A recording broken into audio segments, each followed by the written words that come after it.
Settle in now and let your mind drift back past the noise of the day, past the centuries, to a time when the world was vast and largely uncharted. Tonight we'll think about a young man named Alexander, born in the ancient kingdom of Macedonia, in a place called Pella. It can be hard to know how to see a figure like Alexander. For ages, people have held him up like a marble statue, a hero of virtue and valor. But history, like an old attic trunk, holds many things, and sometimes the shining hero is shadowed by a more complicated man. Alexander was the son of a great king, Philip, and a fiery queen, Olympias. He took the best and the most intense parts of both, his father's genius for strategy and his mother's boundless, almost volatile ambition.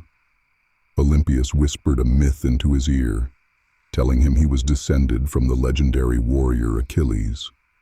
Can you imagine carrying that weight, that destiny? His tutor, the brilliant Aristotle, even indulged this grand fantasy, calling him Achilles. Alexander learned the Iliad by heart, carrying a copy like a sacred text, determined to not just read about heroes, but to be one. He was a youth primed for greatness. Strong and fearless, he famously tamed the wild horse Bucephalus when no one else dared to. Taught by Aristotle, he developed a deep love for literature and geography, a love that only fueled his greater passion: military conquest. By 18, he was commanding his father's cavalry, his path to the throne carefully paved. Then, at 20, his father was suddenly assassinated. In the chaotic wake of that event, a rumor of Alexander's own death sparked a revolt in the southern city of Thebes. Alexander rode swiftly, decisively like a storm. He crushed the rebellion and committed an act that sums up his contradictory nature. He destroyed almost every building in the city, but with a sentimental, theatrical gesture, spared the temples and the house of the revered poet Pindar. It's easy for admirers to swoon over the poet's house, isn't it? It's harder to reckon with the 30,000 Thebans he sold into slavery. Alexander had a new, all-consuming dream: to conquer the great Persian Empire, a dream his father had only planned. In 334 BC, he crossed the Hellespont. He cut a swathe through Asia Minor, then marched south. He met the great Persian king, Darius III, and defeated him, capturing Darius's wife and mother.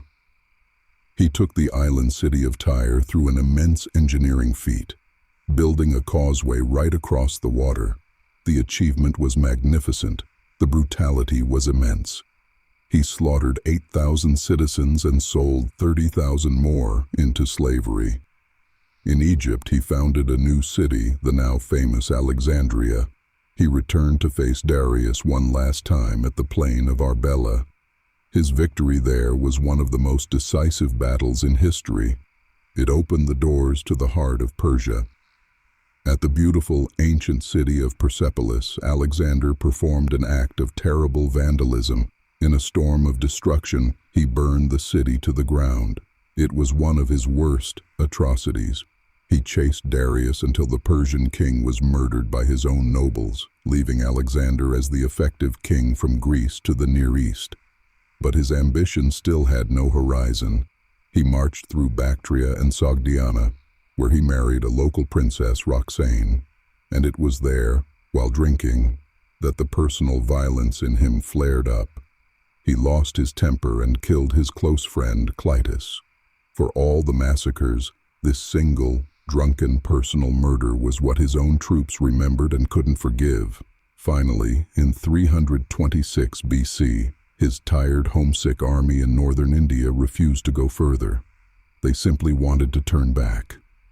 Their mutiny stopped the Grand March, a march that, left unchecked, might have reached the borders of China.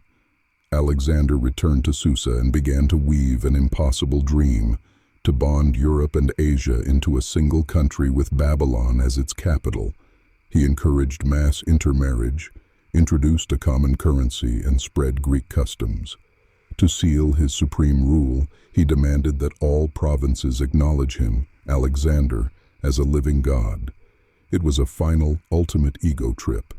But the grand design was cut short. He was taken ill in Babylon, perhaps with malaria, and died in 323 BC at just 32 years old. He left no clear successor, and his immense, hastily built empire fractured almost instantly.